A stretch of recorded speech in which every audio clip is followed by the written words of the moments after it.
सन्माननीय व्यासपीठ, मी तर नावं सगळ्यांची घेत नाही. बौद्ध महासभेचे असणारे अध्यक्ष वानखडेजी आणि या ठिकाणी उपस्थित सर्व बंधूंनो आणि भगिनींनो,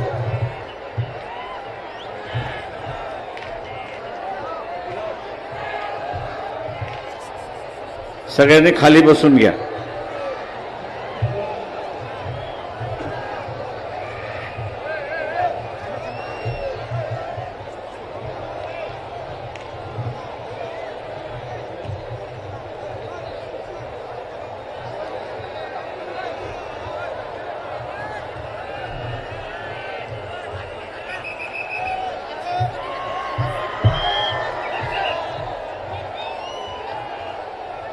निसर्गाने आज आपल्याला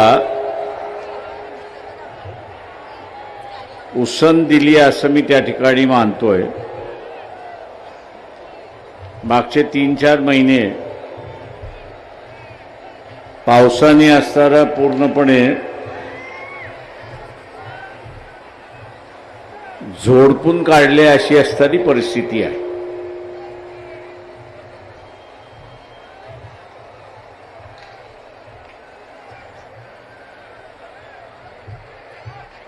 त्या पावसामध्ये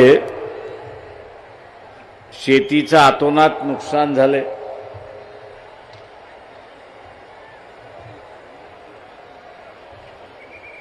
शेतकरी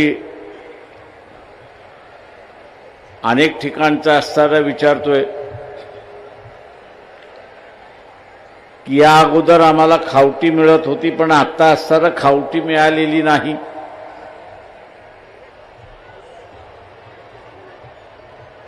जे नुकसान झालंय त्या नुकसानाच्या संदर्भात सरकार पुढे मागे निर्णय घेईल आणि त्यावेळेस आम्हाला असणारं नुकसान भरपाई मिळेल. पण घरातलं सगळंच वाहून गेलं, घरातलं सगळंच भिजलेलं आहे. अंथरूण भिजले, कपडे भिजलेत, अन्नधान्य भिजले.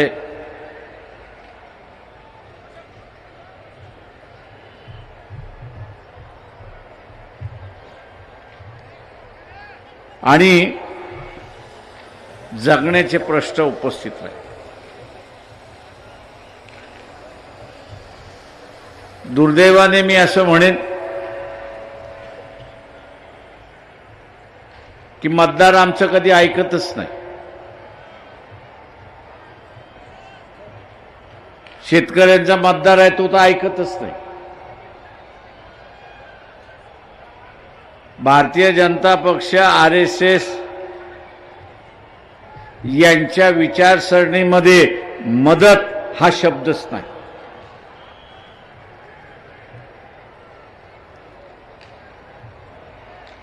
मदत हा असणारा शब्दच नाही.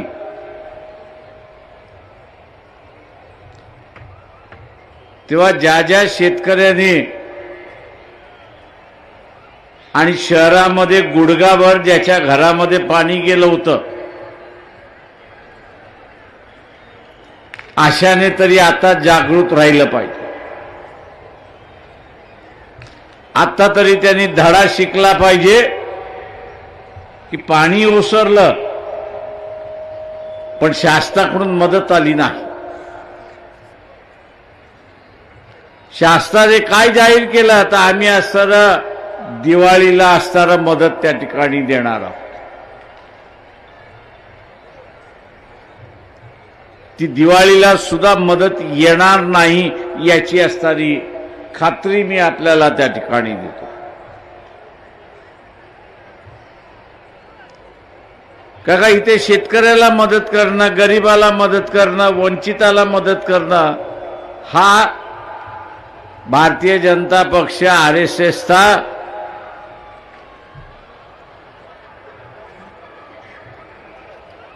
पायंडा नाही. त्यांचं म्हणणं आहे प्रत्येकाने आपापलं जगावं. मदत कशासाठी पाहिजे? ज्यांनी मतदान दिलं त्यांना मी असताना विचारतोय की आपण काय करणार आहात? हातावरती हात देऊन बसणार आहात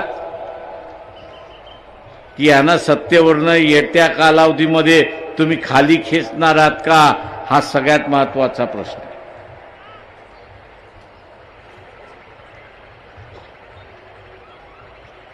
आज इथे असताना ओबीसी मराठा पुन्हा भांडणं लागायला,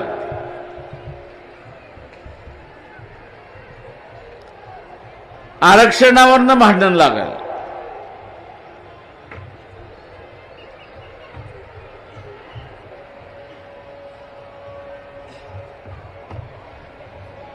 थोडाफार पाऊस थांबला असं आपल्याला दिसलं तर ओबीसीचे असणारे मोर्चे निघायला सुरुवात.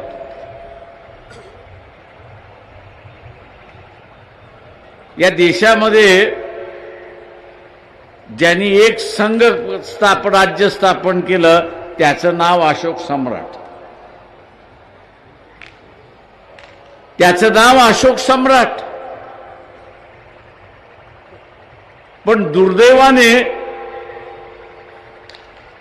या देशाला एक संघ करणारा अशोक सम्राट आहे हे सरकारही मान्य करायला तयार नाही आणि माझ्या समोर बसलेले मतदार जो आहे तोही मान्य करायला तयार नाही. अशी असणारी परिस्थिती. या देशातला मतदारही मान्य करायला तयार नाही. माझ्यासमोर प्रश्न असा विचार पडतो ते त्या अशोकाने भारताला एकत्र केलं, एक राज्य उभं केलं. इथल्या मतदारांना आवडलं नाही का? त्यांना असणारा ते भारत एक संघ राहावा हे मान्य नाही का? म्हणजे जसं अशोकाला उपरा मानल्या जाते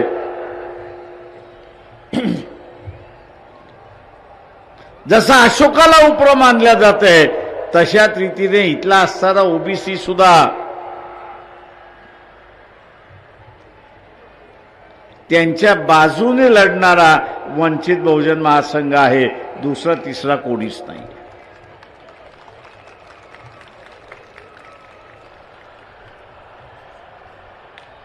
आरक्षणाचे फायदे ओबीसीला पाहिजे. नाही कोणी लढायला मिळालं तर वंचितवाले लढत का नाही म्हणून असणारा विचारायला सुरुवात करतात. पण जसा दगडाखालचा हात निघून गेला जसा दगडाखालचा हात निघून गेला की त्या दगडाचं वजन समजत नाही. वजन समजत नाही.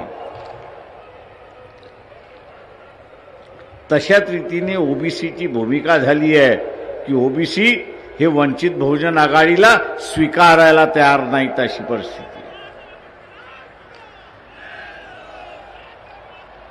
म्हणजे जे अशोकाचं झालं ते आता वंचित बहुजन आघाडीचं ओबीसी.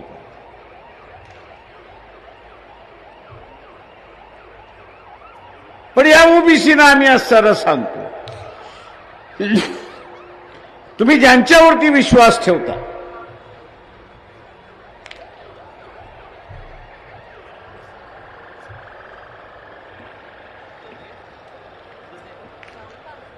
ज्यांच्यावरती विश्वास ठेवतो आणि सगळ्यात मोठा विश्वास इथला असणारा बीजेपी आणि आरएसएस वरती आहे.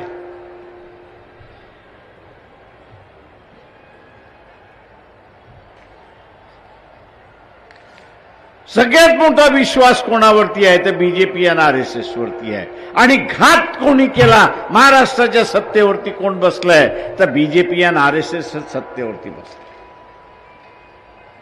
तेव्हा घात कोणी केला ओबीसीचा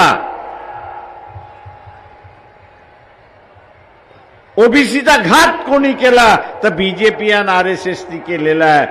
एवढं तरी डोक्यामध्ये ओबीसींच्या गेलं पाहिजे तर कुठेतरी आरक्षण वाचेल. आणि जे काही ग्रामपंचायतीमध्ये सरपंच होत होता,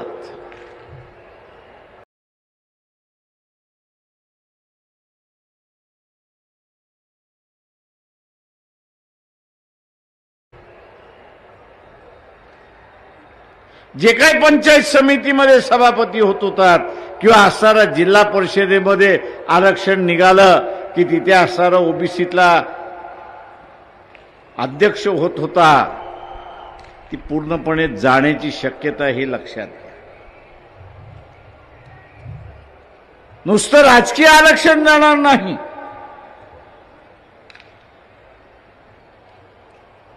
नुसतं राजकीय आरक्षण जाणार नाही, शैक्षणिक आरक्षण जाईल.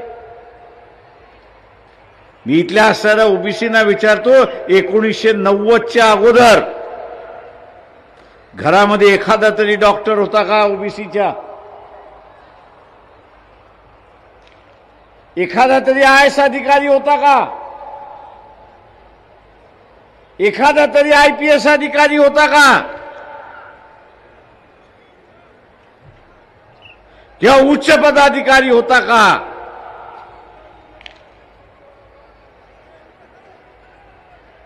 समाज व्यवस्थेमध्ये ज्या शिडीने आपण वरती चढलो त्या शिडीशी इमानदार राखणं हेच सगळ्यात महत्वाचं आहे. नाही तर शिडीचा वापर केला की फेकून द्या. ही जर वृत्ती ओबीसीची यापुढे राहिली तर त्यांना वाचवणारं कोणी पुढे येणार नाही, हे लक्षात. ओबीसीने आता असणारं स्वतःची लढाई स्वतःच लढावी लागणार आहे.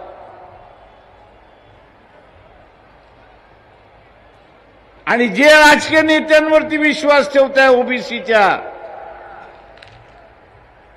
तो खऱ्या अर्थाने इथल्या व्यवस्थेशी 2 हात खेळू शकतो का?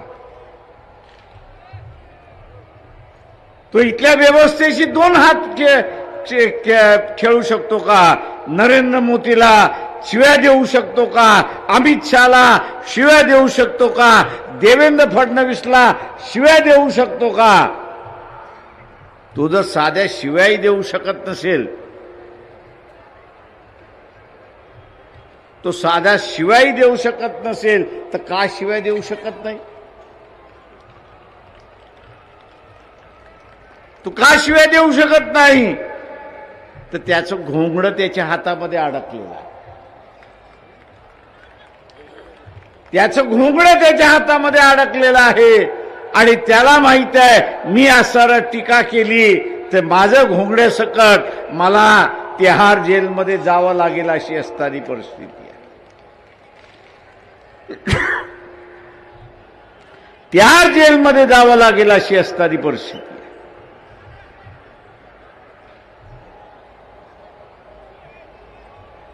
आणि म्हणून इथल्या असणाऱ्या ओबीसीना माझं सांगणं आहे की वंचित शिवाय आपल्याला पर्याय नाही, हे लक्षात घ्या. वंचित शिवाय इथला पर्याय नाहीये.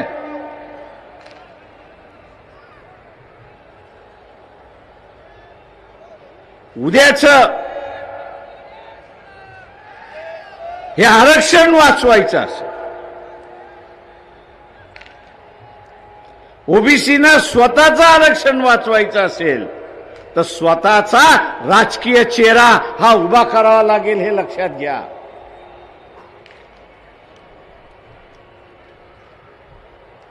ओबीसी असं म्हणत असेल की मी माझा धार्मिक चेहरा उभा करणार, तर धार्मिक तुमच्याकडे नाहीच आहे.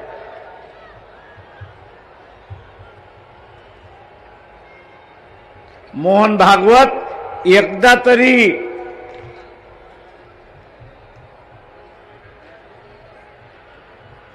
या शेगावच्या गजानन महाराजाच्या मंदिरामध्ये गेल्याच्या बातम्या ऐकल्यात का?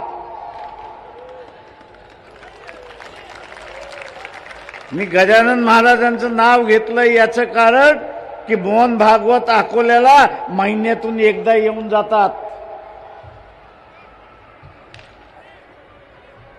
35 किलोमीटर वरती असणारं शेगावचं असणारं मंदिर आहे, गजानन महाराजाचं मंदिर आहे. एकदा तरी मी पंढरपूरचं घेतलं नाही मुद्दाम, ते लांब आहे अकोल्यापेक्षा, ते लांब आहे. तिथे हा बहुजनातला ओबीसीतला लाखो माणसं शेगावला जातात आणि हा बीजेपीचा मतदार आहे, त्याचं मन राखण्यासाठी तरी जा. अजिबात नाही. कदाचित आज मी बोलल्यामुळे पुढच्या आठवड्यात कधीतरी जातील अशी असतात. लाजे काजेनं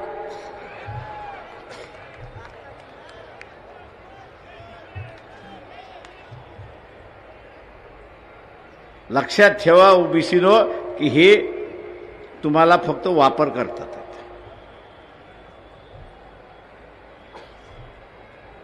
हे तुमचा फक्त वापर करतात आहेत, मतदानासाठी वापर करतात आहेत.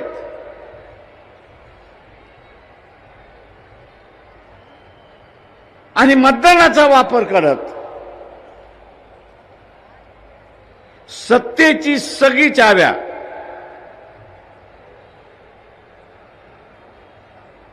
या RSS आणि निजामी मराठ्यांच्या हातामध्ये दिलेल्या आहेत. अशी परिस्थिती सामान्य मराठ्याच्या हातात नाहीये. तो उगीच आपला असणारा मी मराठा आहे म्हणून असणारा फुशारक्या मारत बसलाय, पण असणारा वस्तुस्थिती मला माहिती आहे. 30-30, 35-35 वर्ष झाल्या तरी घरामध्ये बँड बाजा वाजत नाही अशी असणारी परिस्थिती आहे.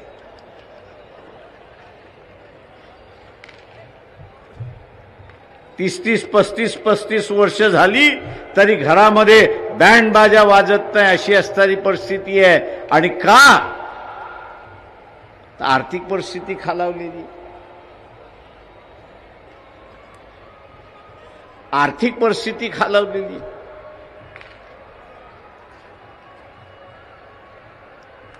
मित्रो,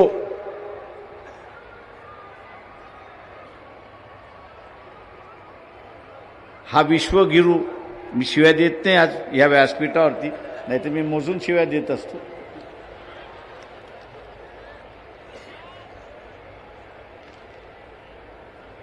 विश्वगुरूचं जागतिक व्यासपीठावरती जातो त्यावेळी जगातले नेते कसे त्याला बाजूला सारतात याच्या युट्यूबवरती रील्सच्या रील्स आहेत. अशी परिस्थिती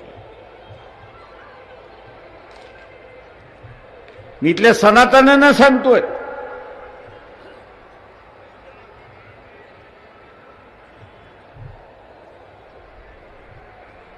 आज जगातला असणारा एकूण एक देश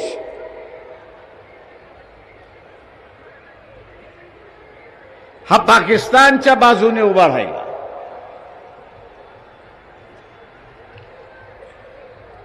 अमेरिका तर हत्यार पुरवते, इराण सुद्धा हत्यार पुरवते, सौदी अरेबिया सुद्धा त्या ठिकाणी देते, फ्रान्स देते, इंग्लंड देते आणि रशिया सुद्धा देते. अशी परिस्थिती आहे. हे सनातनानो, बुद्धिमत्ता आहे म्हणून असं तुम्ही स्वतःला सांगताय, पण माझ्या दृष्टीने तुमच्यासारखे गाढवं कोणी नाहीत असं मी त्या ठिकाणी म्हणणार आहे.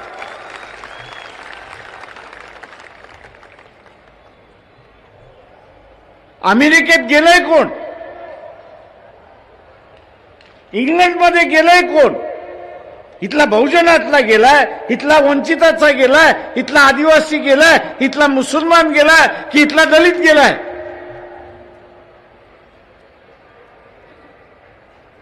जो गेलाय तो सवर्ण गेलेला आहे.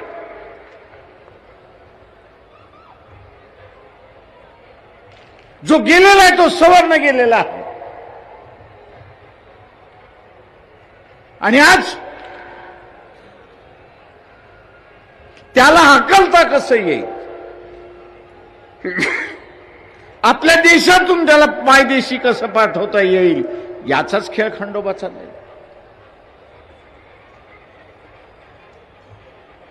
आणि हा विश्वगुरू काय म्हणतो? माय फ्रेंड डोनाल्ड ट्रम्प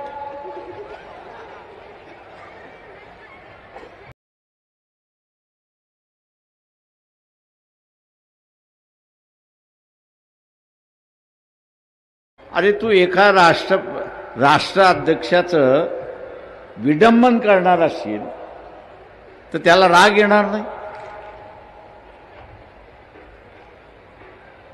त्याला राग येणार की नाही येणार?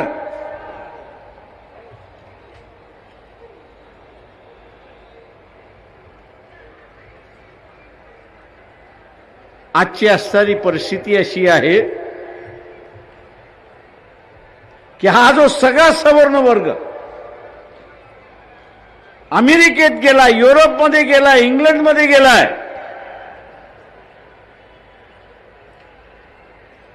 याला तिकडनं हाकलण्याची तयारी चाललेली आहे.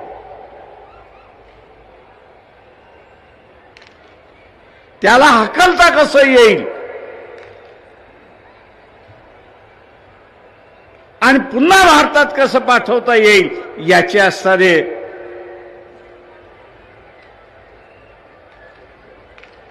धोरणं आखल्या जात आहेत. अशी परिस्थिती आणि ती कशासाठी? ते काय भारतीयांच्या विरोधात नाही, ते भारताच्या विरोधात नाही, पण हा जो विश्वगुरू आहे,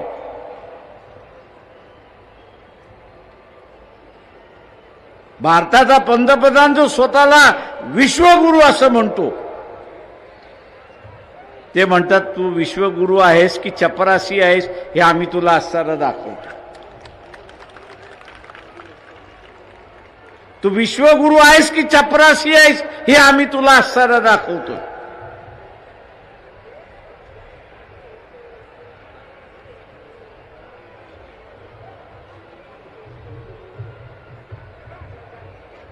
आणि हा चपरासी आहे दाखवण्यासाठी तिथल्या भारतीयांना, भारतीय गेलेले जे अमेरिकेमध्ये आहेत, इंग्लंडमध्ये आहेत, युरोपमध्ये आहेत, त्यांची असणारी हकालपट्टी करण्याची सुरुवात झाली.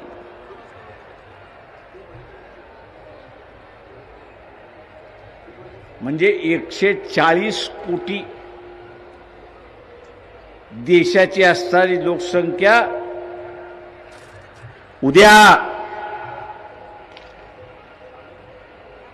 परदेशी गेलेले भारतीयांना पुन्हा पाठवलं तर या देशामध्ये 160 कोटी लोकसंख्या होणार आहे. अशी परिस्थिती.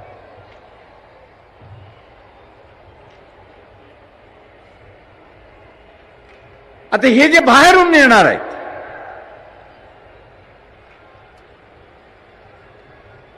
त्यांच्याही पोटा पाण्याचा प्रश्न आहे, नोकऱ्यांचा प्रश्न आहे, त्यांना घराचाही प्रश्न राहणार आहे. म्हणजे इथे संकट आहे, त्या संकटामध्ये भर कोण घालतोय? ते इथला असणारा विश्वगुरू घालतोय. अशी परिस्थिती आहे.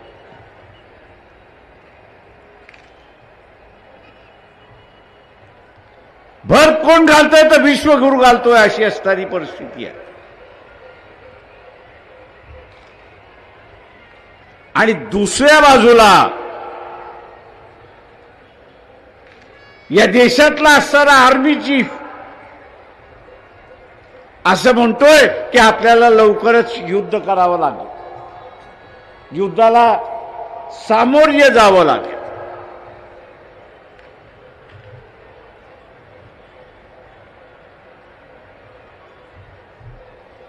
आपण सिंधूरच्या नंतर पाकिस्तानला हरवलं याच्याबद्दल दुमत नाही का त्याच्याकडे हत्यारच नव्हती, लढायला काहीच साधनं त्याच्याकडे नव्हती, म्हणून आपण हरवलं.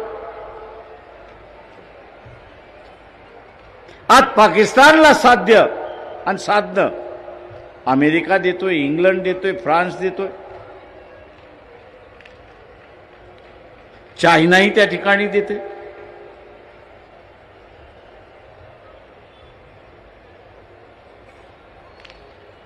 म्हणजे या सगळ्या देशांचे हत्यार त्या पाकिस्तानमध्ये येणार आणि त्यांच्याबरोबर आपल्याला युद्ध करावं लागतं.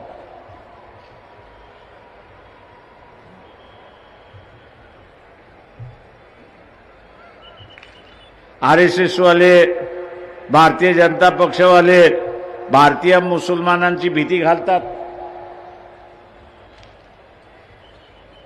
कितली मुसलमानांची संख्या वाढते.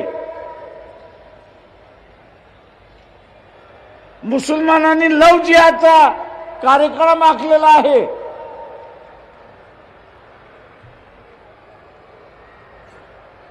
आणि त्याच्या पुढे जाऊन भीती दाखवतात की इथला सारा मुसलमान एक दिवशी आपल्यावरती राज्य केल्याशिवाय राहणार नाही अशी परिस्थिती.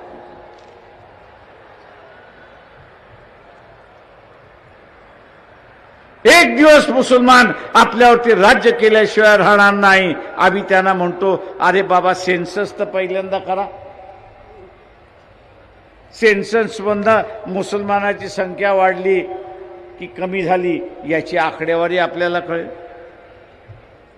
पण सेन्सस करायचं नाही, माहिती बाहेर येऊ द्यायची नाही, पण आपलं रटानं त्या ठिकाणी चालू ठेवायचं की इथला असणारा मुसलमान जो आहे तो आपल्यावरती राज्य करेल.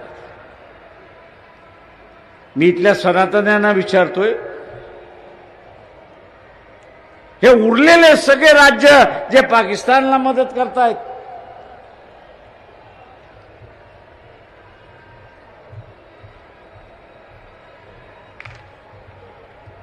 तुम्ही किती दिवस लढू शकता?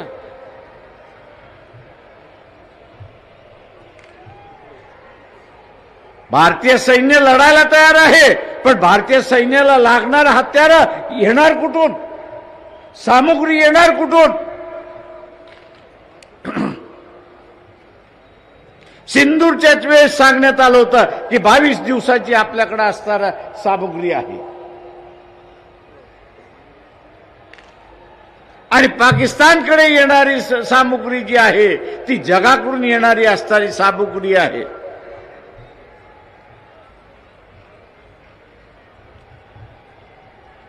ए सनातन्यानो,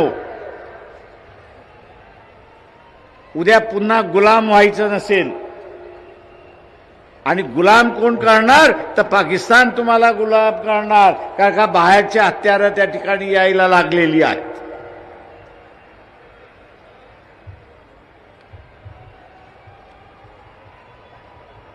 ही परिस्थिती थांबवायची असेल तर या विश्वगुरूला पहिल्यांदा टाटा बाय बाय करा. त्याचं आणि जगाचं भांडण नाही, देशाचं भांडण नाही.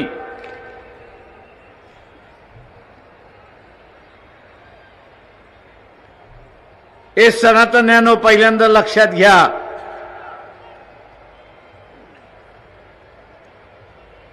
या युद्धामध्ये काही होऊ शकतं. आपण जिंकलो पाहिजे ही आपली आशा आहे.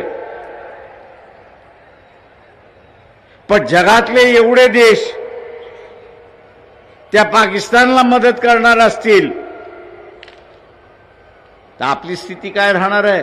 सिंदूरमध्ये एकही आपल्या बाजूने उभा राहिला नाही. ज्याच्याकडून विमानं खरेदी केली फ्रान्सकडून तोही आपल्या बाजूने उभा राहिला नाही. म्हणजे एकही मित्र आपण ठेवला नाही अशी परिस्थिती आहे.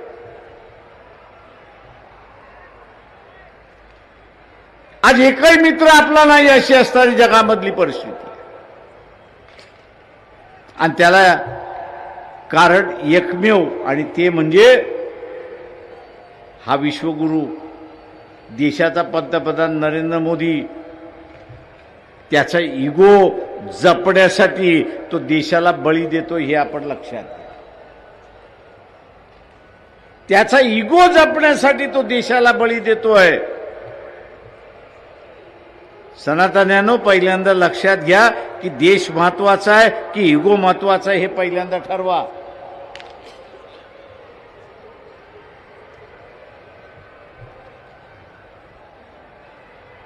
इगो महत्वाचा आहे की देश महत्वाचा हे पहिल्यांदा ठरवा.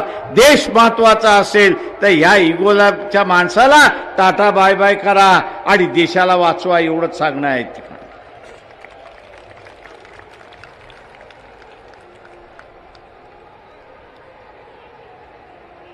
मला आव्हान आहे आपल्या सगळ्या की मेल्या मुर्द्यासारखे या देशातल्या माणसाने जगता कामा. ज्या लडाखने हिंमत दाखवली, ज्या लडाखने हिंमत दाखवली, अधिकारासाठी लढू. आम्ही आमच्या अधिकारासाठी लढू.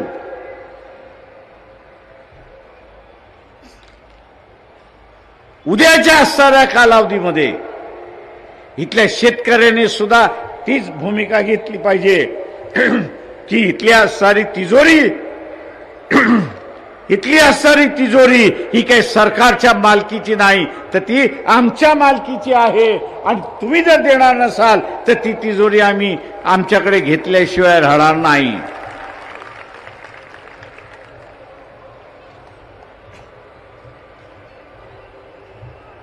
जोपर्यंत शेतकरी हे करत नाही तोपर्यंत त्याचं दुःख संपणार नाही. जोपर्यंत शेतकरी हे करणार नाही तोपर्यंत त्याचं दुःख संपणार नाही. जातीच्या नावाने मतदान देतो, धर्माच्या नावाने मतदान देतो आपण, आणि घेणारा काय म्हणतो की ह्यांनी मला थोडी विकासासाठी मतदान दिलेलं आहे, जात आणि धर्मासाठी दिलेलं आहे. तेवढं तो टिमकी वाजवत बसतो 5 वर्ष. अशी परिस्थिती आहे.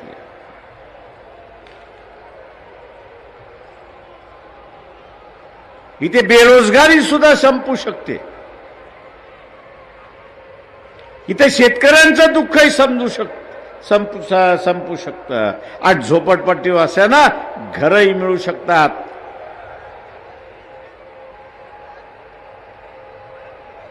पण इथली जनता हिंमत दाखवणार आहे की नाही हा त्याच्यातला महत्वाचा.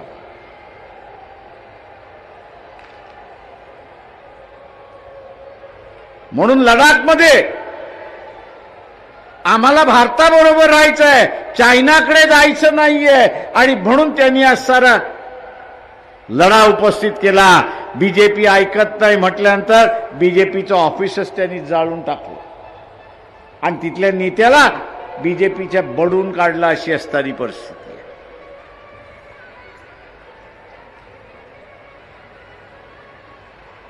तेच आपण असणारा आसाममध्ये बघतोय.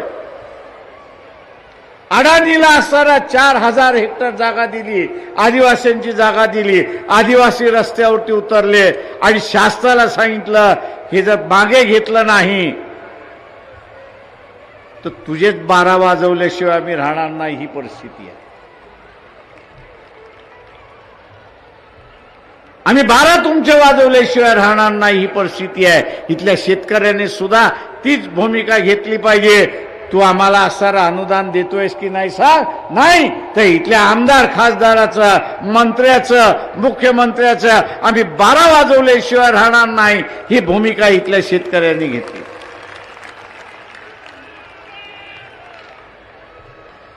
तुम्हाला मत दिली, सत्ता दिली म्हणजे तुम्ही आमचे मालक झालेला नाही.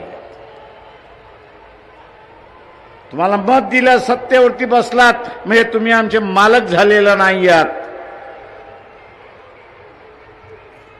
आणि मालक होण्याचा प्रयत्न करणार असाल तर आम्ही तुम्हाला आपटल्याशिवाय राहणार नाही. ही भूमिका आपण त्या ठिकाणी घेतली. आणि म्हणून मित्रो,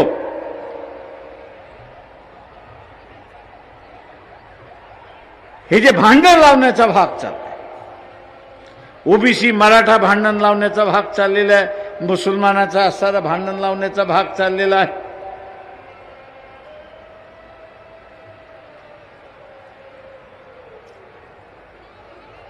हा एकच उद्देश आहे, तो म्हणजे सामान्य माणसामध्ये असणारा एकोपा होऊ नये म्हणून. सामान्य माणसामध्ये एकोपा होऊ नये म्हणून चाललेला भाग आहे. अशी असणारी परिस्थिती आहे.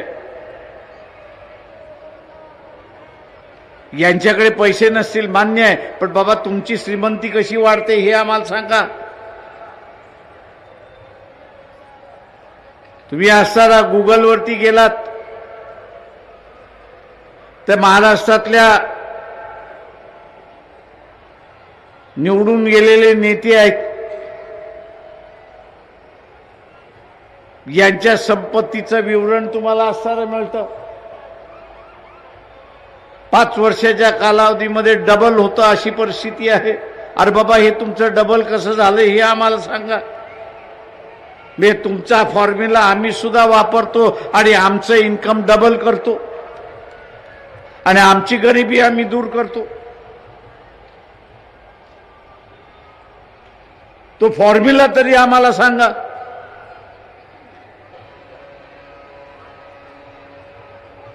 माझं आव्हान आपल्या सगळ्यांना राहणार आहे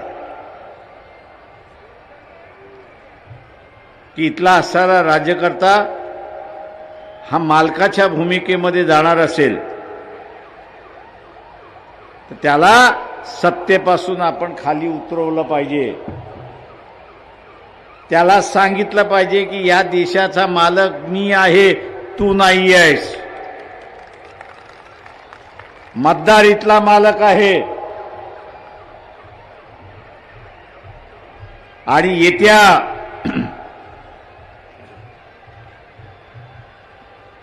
जिल्हा परिषद, पंचायत समिती, नगरपालिका, महानगरपालिका यामध्ये ओबीसीने पहिल्यांदा खूणगाठ बांधावी की या सरकारच्या पाठीमागे जे उभे राहील, काँग्रेसही उभं राहिलं, एनसीपी उभं राहिलं, दोन्हीही शिवसेना उभे राहिले, यांना आम्ही मतदान देणार नाही ही खूणगाठ ओबीसीने त्या ठिकाणी बांधली पाहिजे. मग आमचं मत कोणाला? तर आमचं मत ओबीसीला, आमचं मत एससीला, आमचं मत एसटीला. याच्यापैकी कोणी मिळालं नाही तर आमचं मत मुसलमानाला. पण ज्यांनी आमचं आरक्षण काढून घेतलेलं आहे त्यांना आम्ही अजिबात मतदान करणार नाही. ही भूमिका आपण घ्याल एवढी अपेक्षा बाळगतो आणि आपली रजा घेतो. जय भीम, जय भारत. धन्यवाद साहेब. आजच्या कार्यक्रमाचा आभार विजय जाधव साहेब करतील अशी विनंती आहे. 1 मिनिट आपण थांबायचं आहे. तथागत भगवान गौतम बुद्ध बोधिसत्व डॉक्टर बाबासाहेब आंबेडकर यांना अभिवादन करतो. भारतीय बौद्ध महासभेची